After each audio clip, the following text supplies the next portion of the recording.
You're such an asshole.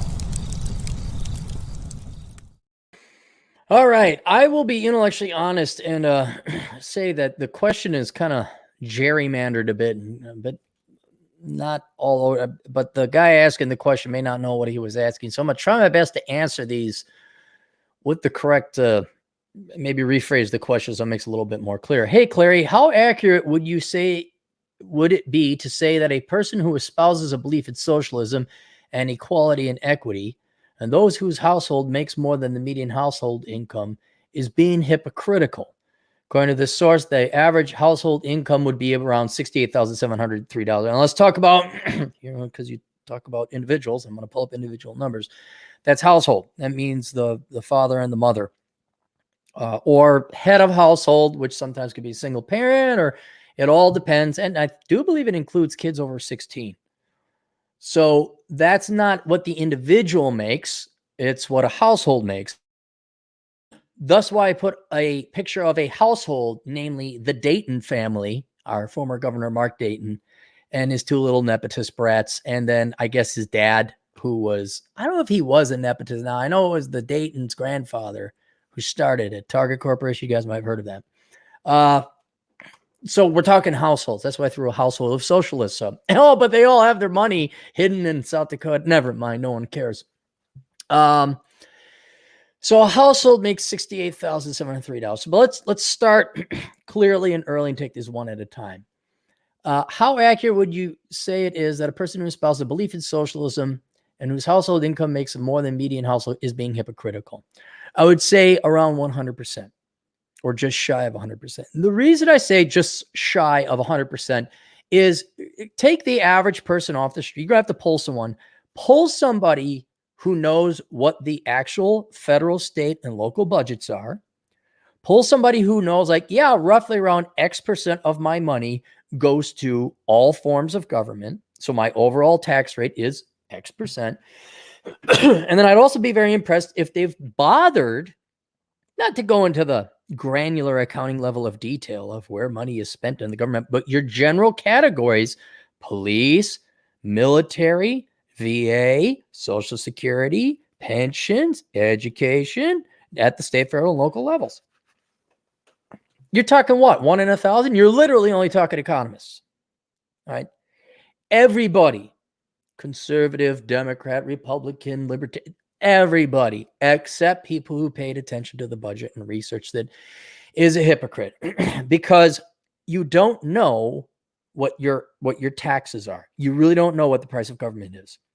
You know what the price of a Big Mac is. You know what the price of a video game is. You know what the price of, I don't know, a piece of furniture is. But nobody knows which is, by the way, the single largest expense you have in your budget, and that is your taxes. Nobody knows what the price of government is.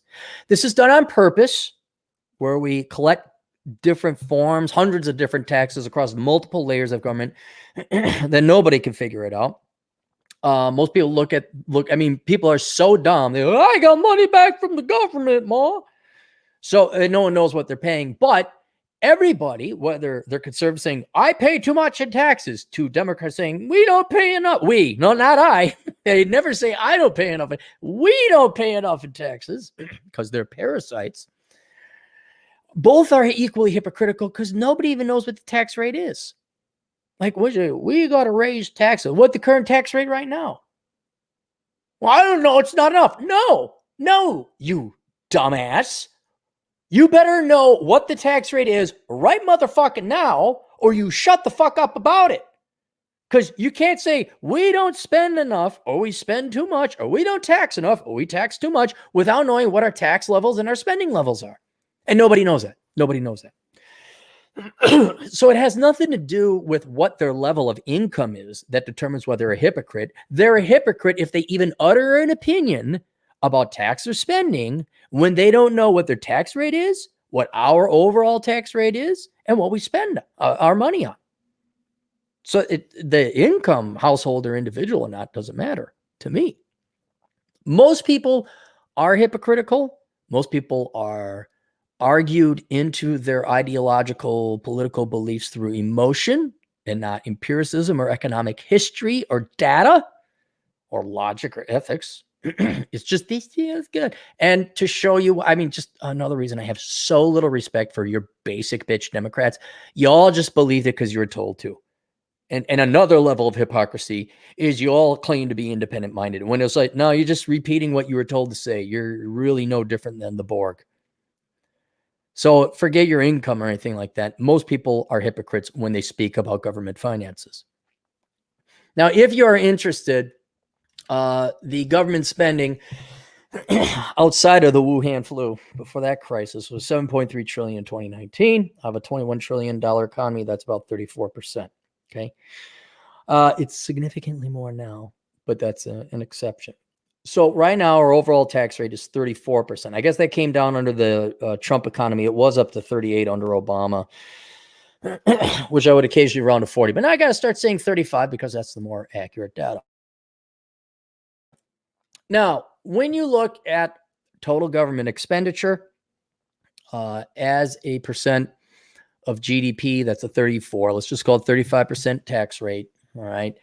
You would say, all right, so is 35% high enough? Is that high enough? Or is that too low? Do we spend more? Do we spend less? Is that enough? A third of our income is gone? Oh, you can't solve the world's problems with a third of the income. I wonder if we're going to be able to solve it with 2/3. Right. But if we take the 7.3 billion or trillion, sorry, and we divide it by half of the 320 million Americans, because if you didn't know this, not all Americans work. Some are retired, some are children, and some are just lazy Democrat and Republican parasitic welfare fucks. Only about half the population works. Why are there deficits? Oh my God, where's the guy? I don't care. I've tried warning people about this for decades, but fuck it, I wasn't fun.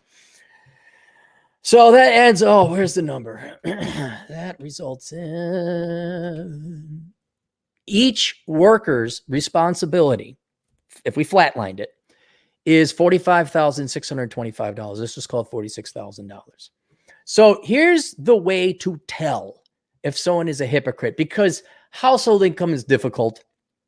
You go to the individual and you say, should we raise taxes? If they say yes, because the children and the womans and the education and the future and the worlds and the savings and the polar ice caps and the things and the stuff, you say, all right, are you paying are you willing to pay more than $45,625 in total taxes? And they say, what? It's because they didn't look at the budget. And you say, all right, are you? And we're not even asking their opinion like for intellectual discourse. We just want to see if they're hypocrites or not. You say, all right, are you willing to just ask them right now? All right, you want more government money, you want higher taxes. Would you be willing to pay as an individual $46,000, which is the current amount? Say, I'm not going to pay would you be willing to pay $46,000? Because that's what that person is asking everybody else to do on average to pay. And if you're an average income earner, you want to spread it equally. All right. Are you willing to pay $46,000 in taxes? And if they say no, then they are being hypocritical because they want socialism, but they don't want to pay for it, which means they want to have other people pay for other people's shit so that they feel good and can be popular. And I think that's probably the number one problem everyone has with Marxist, leftist, socialist, Democrats, SJW, virtue signalers is you want to be popular and do good with anybody's money but your own. Perfect example are Hollywood rich celebrities. Oh my God, Democrats, socialists, no care of the children, save the world. Well, George Clooney, I don't think you need all $70 million you made this year, do you? Well, Bernie Sanders, you're a socialist. Don't you want to throw a little bit of money into the kitty? I mean, no one's hey, big, rich Silicon Valley CEOs. No one's stopping you from liquidating a quarter of your wealth and putting it towards the federal deficit. But that's how it is hypocritical. That's how you tell. Because if you're not willing to pay the share price to have socialism or have at this current level at a 35% tax rate, if you're not willing to pay $46,000, then you're a thief. And you're a thief for the most petty and arrogant reasons ever. So you could feel good about yourself. So you could be popular. Oh my goodness, I'm popular. I said the right thing, so I'm accepted within my group, but everybody else has to pay it, not me. And what you'll find out, I think the median income is even less than 46,000 median, or it's right around there. The individual makes about 40 some $1,000 a year, and most people can't pay it. Why? Because we do tax the rich, which brings another thing: the rich aren't paying their fair share. All right, what? How much more lopsided would you? I think it's what the top 5% pay like 60%. I have to pull the data. The top half pay 96, 98% of all, and the bottom half barely contribute a dried cup of piss to the tax coffers. But the smack dab per what you want to burden the taxpayer with is a $46,000 tax bill per person, per working person. So see if they're willing to pay that. If not, they're a hypocrite. You don't even tell them to shut the fuck up. You just don't be friends with them. You don't trust them. Most people are too stupid and ignorant. Again, very less than 1 in 1,000 people are going to look up this data. I wasn't like this is heavy, detailed economic work I did. All right, so I guess we addressed the hypocrisy issue. There may be factors on what a true household income would be in a socialist utopia. Well, in a socialist utopia, you use the key word utopia, it means communism. You would have both none and infinite income. Because in a socialist utopia, there would be no money. People would, let me explain to you what their idea was. Their real idea under communism was that I don't have to work for a living. Oh, wait, that's Marx. I'm sorry. The real idea of communism, the ideal, was that other people would do the work and you just sit there as a commissar. Oh, wait, that's Engels. Oh, hang on. That's Bernie Sanders. Hang on. All right. The real idea is everyone worked their best. The warehouses would be full. Like, I don't know what we achieved in the United States with capitalism called Amazon and Walmart. And you would just walk in and take whatever you wanted. That was it. All right. Everyone would just work for a living because you want to play video games or drink or have sex. Hell no. I mean, everyone wants to just work 80 hours a week to make all the money in the world. And so you wouldn't have money. Everything would be free. Now, of course, there was money because I hate to keep pointing this out. I love people like turd flinging monkey is an example of this. And he'll get upset, but he'll understand my point. Oh, it's mercantilism and monarchism and all these previous no, capitalism is called human effing nature. You serve your best interest. That's it. That's capitalism. So no matter what idealistic bullshit-ism or economic system you put on top of human nature always seep through. I don't know, drug trade, anybody? Well, but drugs are illegal in the United States. Forget for a second the United States is a quasi-capitalist system. You banned it. The government came in. We went socialist on drugs. No drugs. I wonder if drugs are still sold here. Prostitution, illegal. I wonder if men still pay for sex. Yeah, it's called marriage. Oh, dang, I'm good. But then the Soviet Union. No blue jeans is before your guys' time. I wonder if blue jeans, if there was a black market and underground economy that existed, it's almost like no matter what laws you put in place, there's still this natural human behavior that somehow gets through. And it's very capitalistic. It's profit motivated. It's profit driven. It's self-interests. Anyway, missing that huge gaping flaw in this world that the communists have yet to achieve, in that world, there would be no money. You just grab whatever you want. You want a burger, you get a burger. You want a chocolate thing, you get a chocolate thing. You want toothpaste, you get toothpaste. Hey, you want your own MiG-29 Fulcrum? How about 5? There they are. To go to the Fulcrum warehouse. I'd like your MiG-29 Fulcrum, please. Oh, we're all out. We got an old flogger. I don't want that ugly 1970s piece of shit. Now, there are, to a fourth grader, there's gaping flaws as to why this doesn't work. But your income would be unlimited, but it would also be nothing because you wouldn't be paid an income. You just go grab your shit. So you have to have a mixed economy, like pretty much every Western nation is, with elements of socialism and government take care of me shit, And yet you're still allowed to work freely and earn a wage as determined by prices set forth in the labor market, with added costs in terms of all the healthcare and regulation and labor costs that the government puts on top of you. But never mind why you have to pay so much in Silicon Valley to have yourself a very middle income living on $125,000 a year.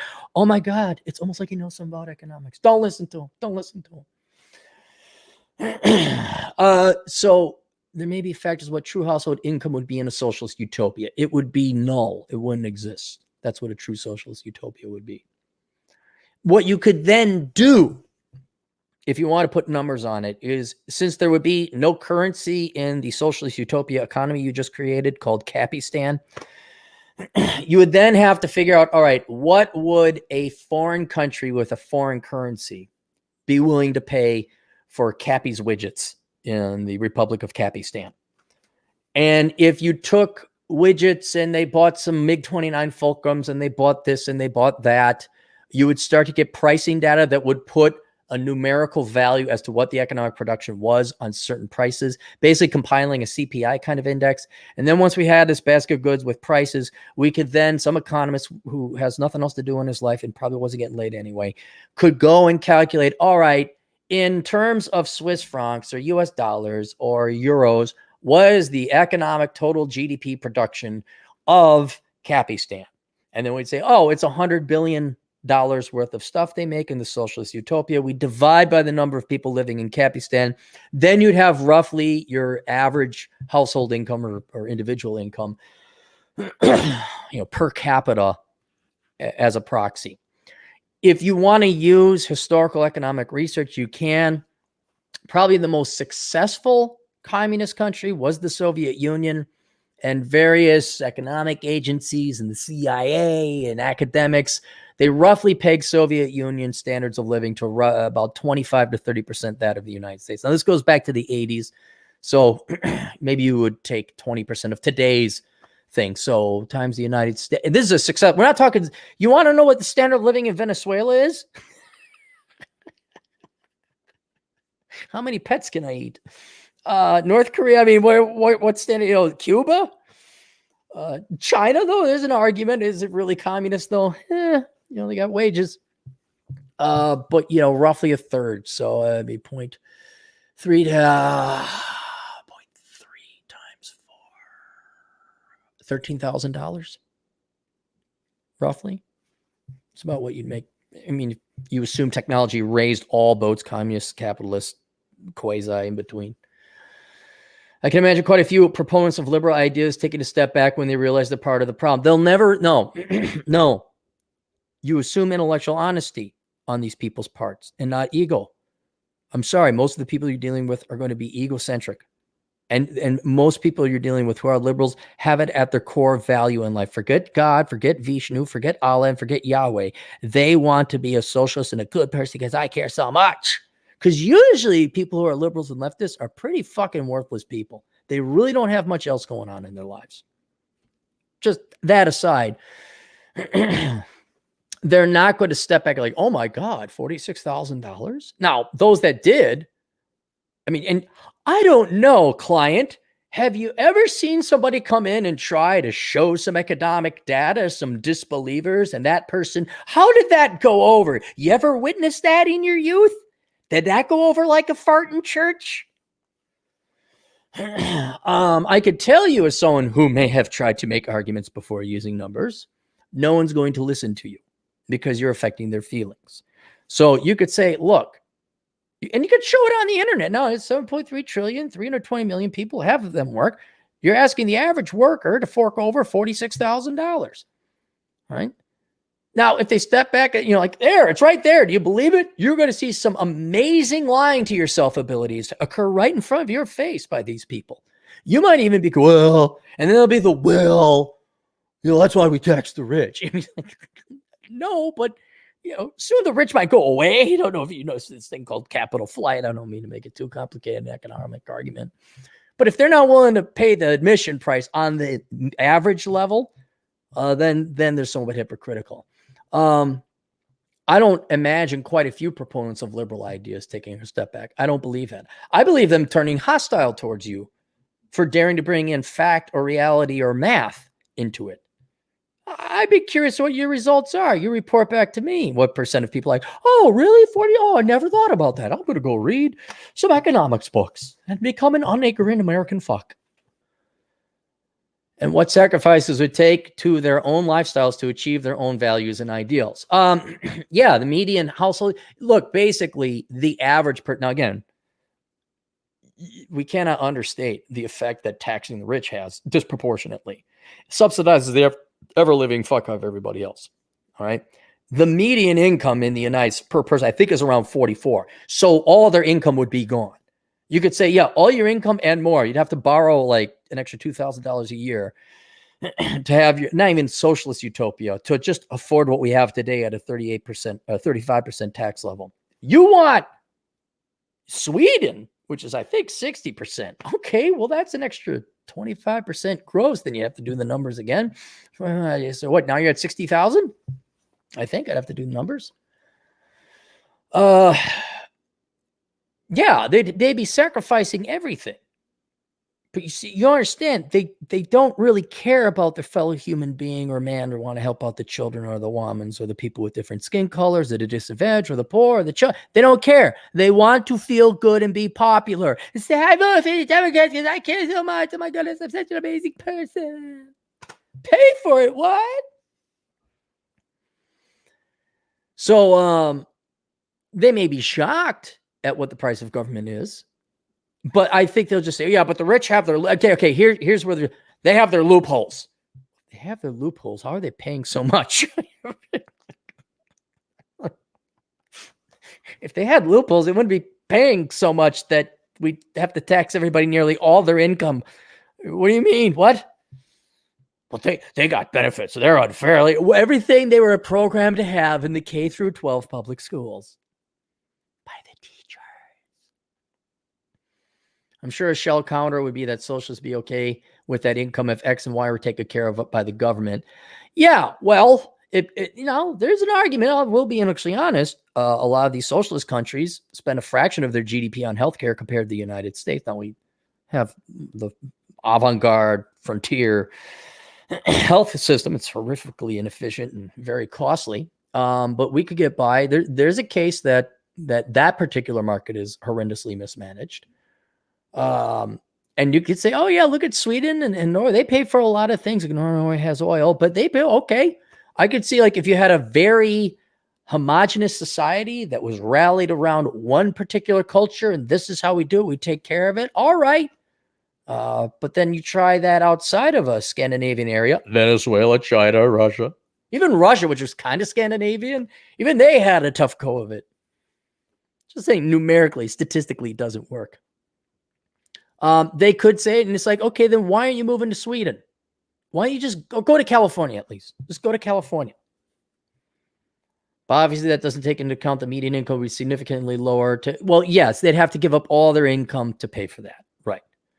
And I would also make the argument like, well, how good has the government been at making cars or making this or making anything in government healthcare? And the whole argument about efficiency and competition, and it is the drive for profits and self-interest that keeps prices low and advances technology, creates new things.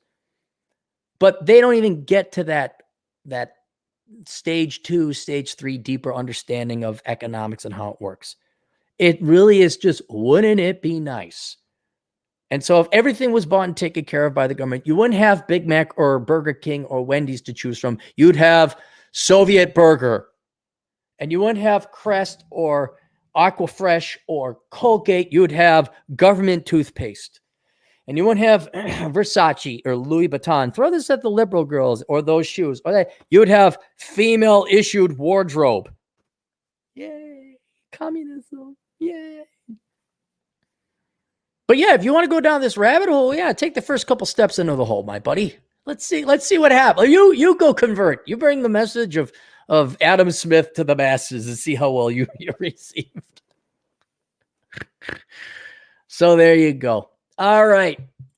Let's go into the super chats where capitalism reigns a little supreme. DJ Aftershock. Hey, what's up, buddy?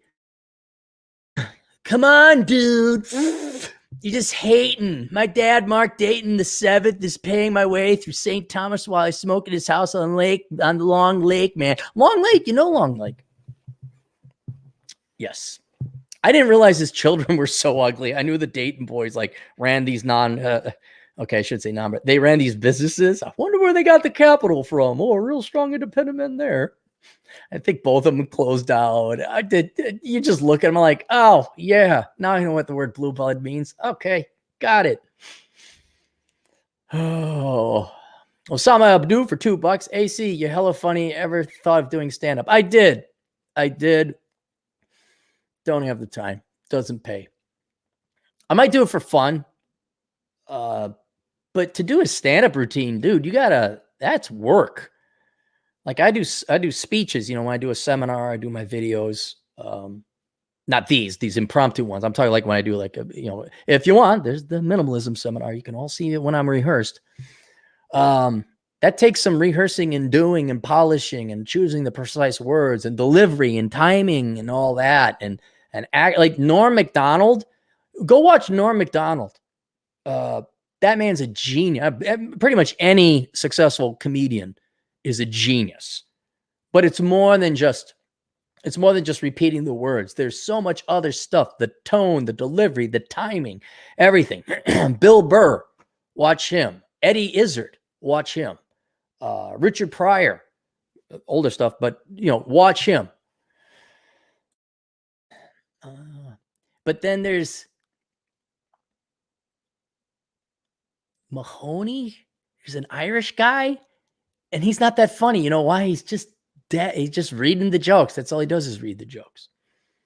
But there's a lot that goes into comedy. A lot. We had an East Indian dude. I read his email, and he did stand up in New York. And Rich Cooper, a video by Rich Cooper, got him out of it because it just wasn't making the money. And it's harder than you think. It's way harder than you think. James G for $5. How do you find ways to date rich socialists and take advantage of their stupidity? You gotta find trust fund kids. And the problem with rich kids, if they're so psychotic and evil and spoiled, you're not. I mean, I dated a gal that's an heiress to $1 billion fortune. Dude, give me my 85 Cutlass and put a bullet in my head. There's no way I'd go through that. No, life's too short. It would be easier to make your own money and not have to deal with that. Maybe if you're if you get really jacked and ripped and you get invited to the cool parties, like they'll have house parties at their place. You get drink their parents' rich booze. I found out one time I was staying at a house. I won't say where. And my buddy's like, oh yeah, go ahead, have the booze. And I found out the guy who owned the place was a socialist. So I took his top shelf whiskey and drank that fucker the entire week. It just drained him out of it. Like, hey, I'm going to get some of my money back, you fucking commie. Are there any countries in Eastern Europe you see? Well, okay, I'm sorry. You don't necessarily want to date rich socialists, but if you could set up a 503c nonprofit that tugs at their heartstrings, there you go. You get the money. And you just pay yourself half the money as the CEO salary. Oh, I need top leadership. Are there any countries in Eastern Europe you see as an escape? Not as of yet. I mean, I got candidates. Bulgaria, Poland, Slovenia, Slovakia, Moldova, Croatia, Hungary, did I say? And the Baltics. And maybe there's one or two in there I'm missing. Czech Republic. People said go to the Czech Republic, so I might go to the Czech. My problem with all of them, they're cold. They're cold. But that's why I'm going down to Harry's place and partying. I'm drinking his parents' booze down in Greece in summer. Yeah. I should make an effort just to get to Greece. Like if Harry ever makes it out there, I say, hey, what's up, Harry? Yeah, let me get a picture. I'm at the place. Okay, we did. All right. Now I'm on my way to Slovakia. Don't know. I'll find out when I get there.